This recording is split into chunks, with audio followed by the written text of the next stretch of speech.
नमस्ते दोस्तों, आज मैं आपको बाल हनुमान की कहानी सुनाऊंगा। और बचपन में भी उनके पास ऐसी शक्तियां थी जिनकी आप कल्पना भी नहीं कर सकते। आइए ये कहानी जानते हैं। ये कहानी है बाल हनुमान की। बाल हनुमान को बहुत भूख लग रही थी। उन्होंने सूर्य की ओर देखा। उनको लगा कि ये कोई रसीला और स्वादिष्ट फल है। वो सूर्य देव की ओर उड़ान भर चुके थे। जैसे ही वो वहां पर पहुंचे, उन्होंने सूर्य देव को खा लिया। और इंद्रदेव ने सोचा कि अगर सूर्य देव नहीं रहे तो सृष्टि नष्ट हो जाएगी। इससे इंद्रदेव बहुत क्रोधित हो गए और वहां पर पहुंचे।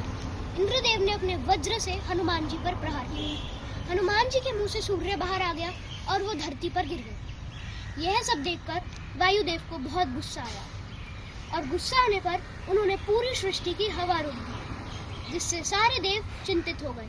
इंद्रदेव ने बहुत समझाया पर वायुदेव फिर भी नहीं माने। सभी देवों ने सोचा कि क्यों ना हम हनुमान जी को वरदान दें।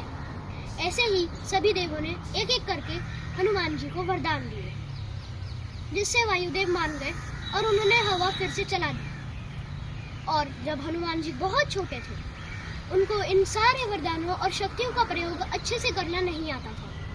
इतनी सारी शक्तियां और वरदान मिलने के बाद वो रोज जाते और एक ऋषि की माला छुपा देते थे। इससे ऋषि बहुत क्रोधित होने लगे। एक दिन एक ऋषि ने सोचा कि आज तो मैं उस बालक को पक्का से श्राप दूंगा। फिर जब उस ऋषि ने हनुमान जी का भविष्य देखा, तो ऋषि को पता लगा कि यह आगे चलकर धर्म की रक्षा करेगा, तो मैं इसको ज्यादा कठोर श्राप नहीं दूंगा। ऋषि ने श्राप दे दिया कि तुम अपनी सारी शक्तियां भूल जाओगे और जब तक तुम्हें कोई तुम्हारी शक्ति याद नहीं दिलाएगा, तुम उसे कभी याद नहीं कर पाओगे।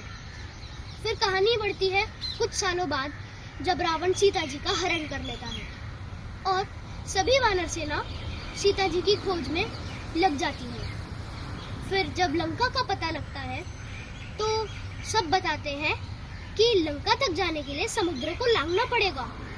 फिर जामवन जी हनुमान जी को उनकी शक्तियां याद दिलाते हैं, जिससे हनुमान जी लांघ कर समुद्र को लंका तक पहुंच पाते हैं और सीता माता की खोज कर पाते हैं। धन्यवाद। अब अगले हफ्ते मिलते हैं एक और रोमांचक कहानी के साथ।